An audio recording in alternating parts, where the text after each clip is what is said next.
Eu tive a chance de participar do evento de pré-estreia do filme Invocação do Mal 2, que aconteceu no último dia 5 de junho aqui em São Paulo.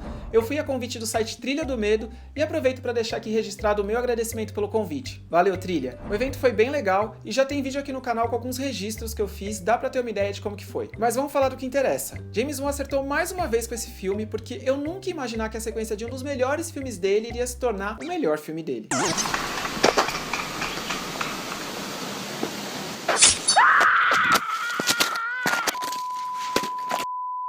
Tem algumas coisas bem legais de Invocação do Mal 2 que eu queria compartilhar, mas como tem spoilers, eu vou deixar pra falar elas depois da vinheta final do vídeo. Continua assistindo depois da vinheta pra saber o que é. A trama principal de Invocação do Mal 2 gira em torno de uma família na Inglaterra que mora no bairro de Enfield. Se já não bastassem todas as dificuldades que eles estão enfrentando, como falta de dinheiro, falta de comida, falta da presença do pai que abandonou a mãe e as crianças, o bullying que as crianças têm sofrido na escola, fora todas essas situações, eles ainda passam a presenciar eventos sobrenaturais na casa que eles moram. E é aí que entra o casal de investigadores paranormais Ed e Lorraine para tentar ajudar essa família e descobrir se esses eventos são sobrenaturais de fato ou não. A história é baseada em fatos reais que aconteceram na Inglaterra em 1977, e apesar do casal Ed e Lorraine terem tido contato com esse caso na época, quem investigou ele oficialmente foi o Maurice Grosse, ele que teve o maior contato com a família e também está retratado nesse filme. Mas falando um pouco do filme, ele é tão cheio de acertos que eu nem sei direito por onde começar. O primeiro Invocação do Mal tinha sido bem aceito pela crítica e pelo público e foi um dos melhores filmes de terror de 2013.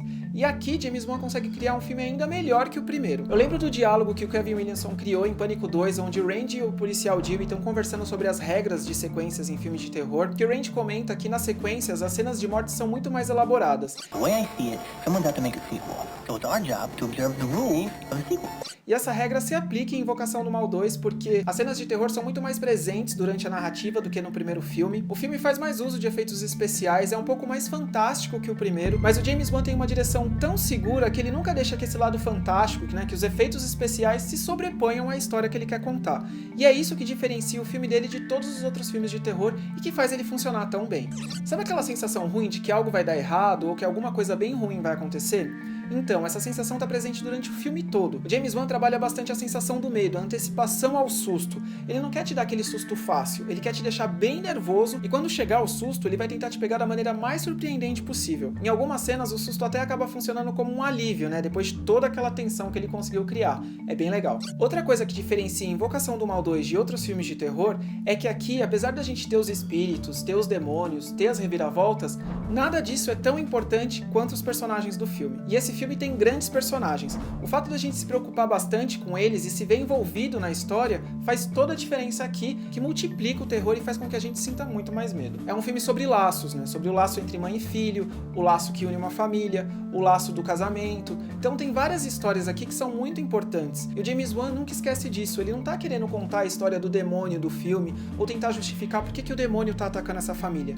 Ele quer contar a jornada dessa família e como que essa família tá sendo afetada e o que vai mudar na vida dessa família diante dessas situações que estão acontecendo. É isso que é importante e é isso que faz com que o filme funcione. Muitas pessoas costumam ficar preocupadas se o filme vai ter alívio cômico ou não, porque às vezes o diretor acaba perdendo a mão. Invocação do Mal 2 tem suas cenas de alívio cômico, mas pode ficar tranquilo porque elas são bem sutis e funcionam de maneira que não atrapalham o clima de terror que o filme propõe. Muito pelo contrário, elas funcionam tão bem quanto as cenas de terror. Outra coisa bem legal de destacar nessa sequência são os movimentos de câmera. Tem diversas cenas que funcionam como se fossem planos sequências e que ajudam a gente a entender a dinâmica daquela família e a conhecer cada canto da casa. Então é uma maneira de deixar a gente muito mais envolvido na história e na vida daqueles personagens. Pode até parecer estranho, mas os movimentos de câmera desse filme tornam ele um filme de terror bonito de ser assistido. Falando em personagens, os atores Patrick Wilson e Vera Farmiga estão excelentes aqui, eles têm muita química na tela e o trabalho deles ajuda bastante a gente a acreditar naquela história que o filme está tentando contar pra gente. Outro destaque muito importante é a atuação da atriz Madison Wolfe. O James Wan elogiou demais o trabalho dela e não é pra menos,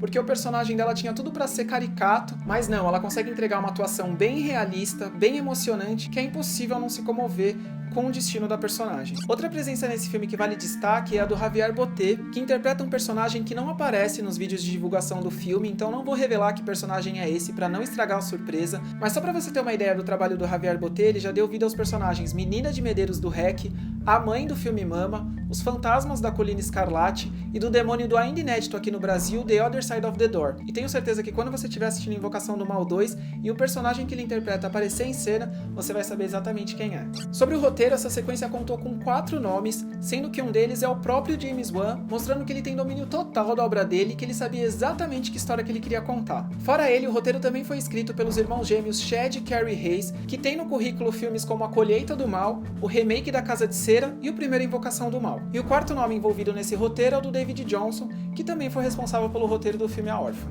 Resumindo, Invocação do Mal 2 é o melhor trabalho do James Wan, que já se firmou como um grande mestre do gênero. Em um vídeo de divulgação do filme, James Wan diz que com Invocação do Mal 2 ele quer trazer o respeito de volta aos filmes de terror. Pra mim, ele já conseguiu.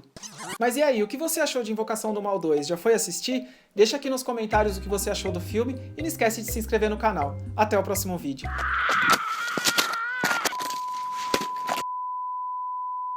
Algumas coisas legais que eu achei em Invocação do Mal 2 e eu queria compartilhar, que eu acho que algumas outras pessoas também devem ter reparado,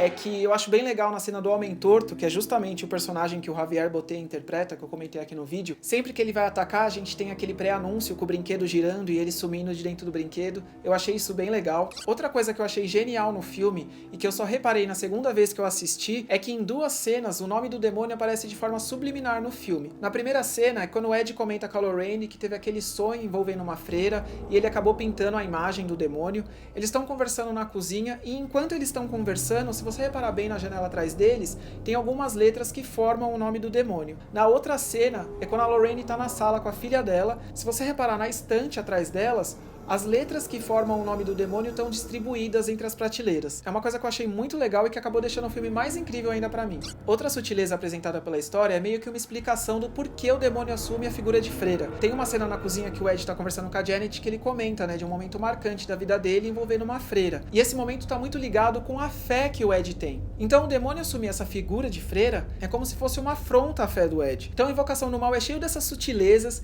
é aquele filme pra gente assistir mais de uma vez e reparar cada vez mais nos detalhes da história.